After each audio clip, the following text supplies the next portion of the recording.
Assalamualaikum warahmatullahi wabarakatuh. Waalaikumsalam warahmatullahi wabarakatuh. Selamat pagi Bapak Ibu. Puji syukur kehadirat Allah Subhanahu wa Ta'ala, Tuhan yang Maha Esa, sehingga pada pagi hari ini kita bisa berkumpul bersama dalam acara seminar orientasi P3K tahun 2025. Shalawat dan salam senantiasa tercurah kepada junjungan Nabi Agung Muhammad Sallallahu Alaihi Wasallam yang syafaatnya senantiasa kita nantikan di yaumul akhir. Kepada yang terhormat Ibu Sri Windarti SPD MPD selaku mentor, kepada Bapak Ibu guru peserta seminar orientasi P3K tahun 2025, pada kesempatan hari ini saya akan menyampaikan seminar rencana hasil kerja untuk tahun 2026. Jadi ini belum terlaksana.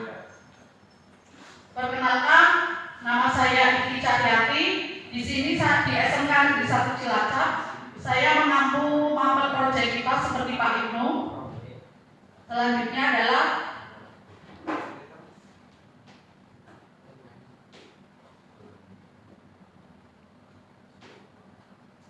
saya akan menjelaskan langsung ke NHK-nya nih Bapak Ibu, ke rencana hasil kerja yang bab 4, di mana pengertian dari NHK adalah rencana kerja yang disusun oleh guru untuk membantu dalam merencanakan, melaksanakan, dan mengevaluasi kegiatan pembelajaran. NHK juga berfungsi sebagai pedoman dalam melaksanakan tugas sehari-hari.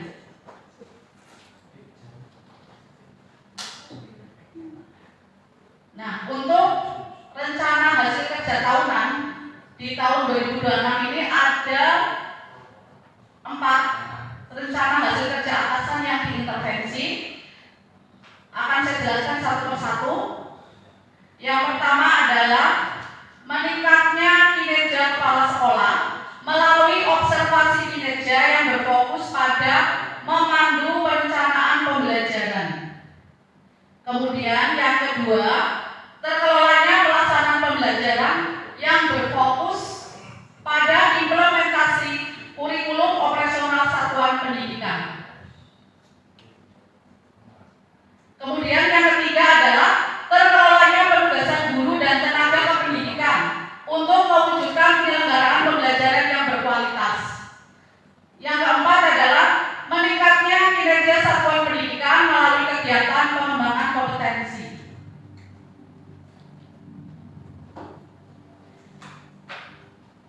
Yang pertama, ini untuk poin yang pertama adalah meningkatnya kinerja kepala sekolah melalui observasi kinerja yang berfokus pada memandu perencanaan pembelajaran.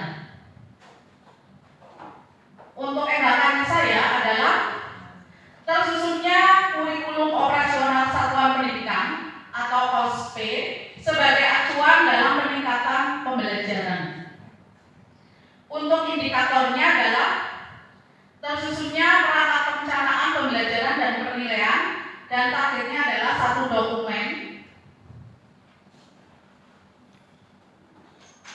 Untuk kegiatan dan tahapannya ada 3. Yang pertama, merencanakan penyusunan dokumen KOSP. Yang kedua, ikut terlibat dalam penyusunan KOSP. Kemudian yang ketiga, ikut terlibat dalam kegiatan evaluasi pelaksanaan KOSP. Untuk output kegiatannya yaitu dokumen KOSP. Kemudian untuk poin yang kedua adalah terkelolanya pelaksanaan pembelajaran yang berfokus pada implementasi kurikulum operasional satuan pendidikan atau KOSP.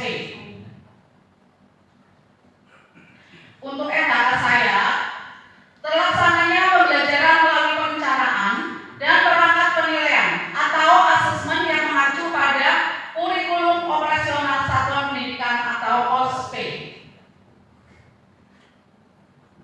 Untuk indikator kerja individunya adalah terlaksananya proses pembelajaran dan penilaian. Untuk targetnya adalah 1 dokumen. Sedangkan untuk kegiatan dan tahapannya adalah merencanakan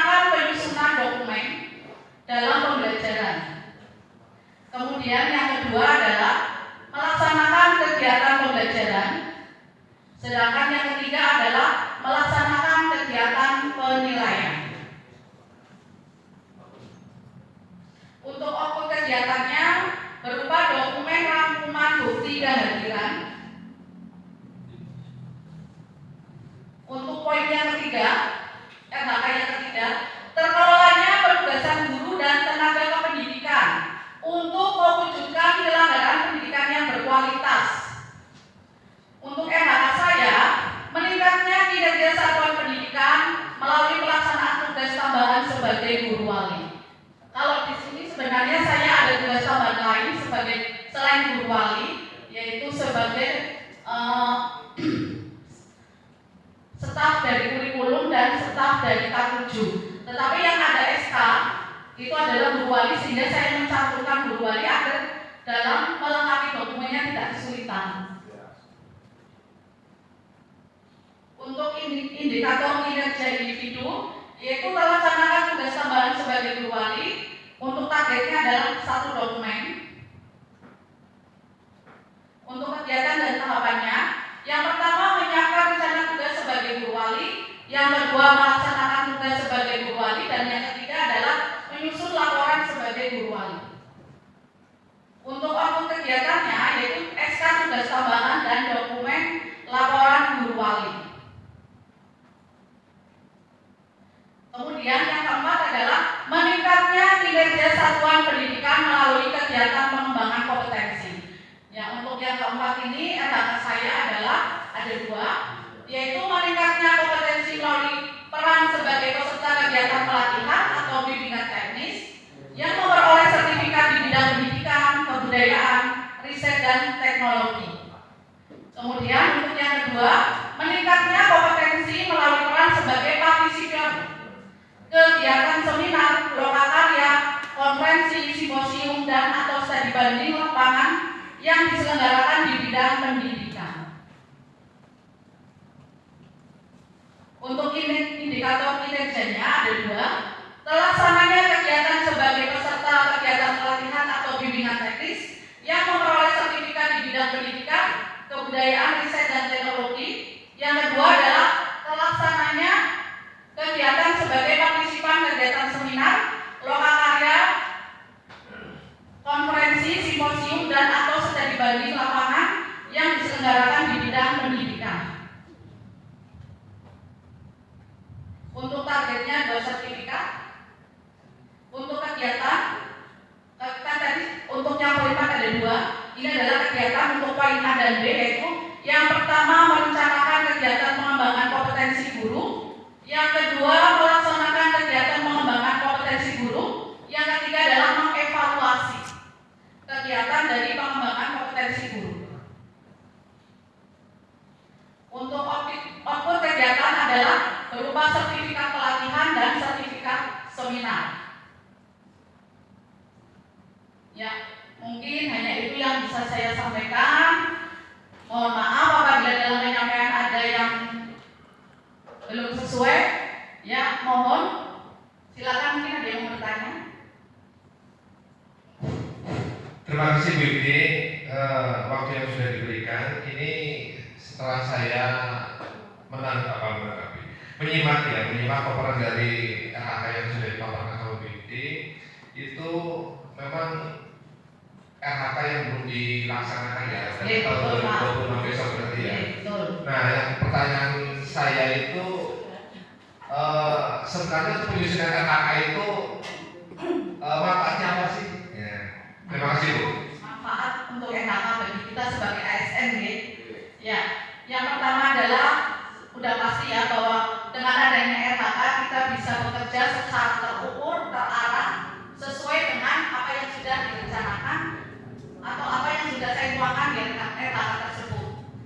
Nah, apabila kita tidak menyusun RHK, kemungkinan ada sanksi bagi P3K, yaitu kontraknya tidak diperpanjang. Sehingga kita memang wajib menyusun RHK yang untuk meningkatkan kompetensi kita juga.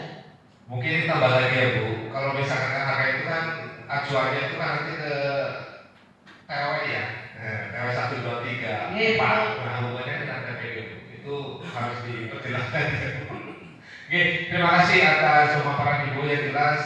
Harapan kami ya Bu Ibi bisa menjalankan RHK sesuai dengan target yang sudah ditentukan. Terima kasih. Terima kasih atas pertanyaan dan masukannya. Sudah cukup ya Bapak Ibu. Saya akhiri, wabillahi taufiq wal hidayah. Wassalamualaikum warahmatullahi wabarakatuh.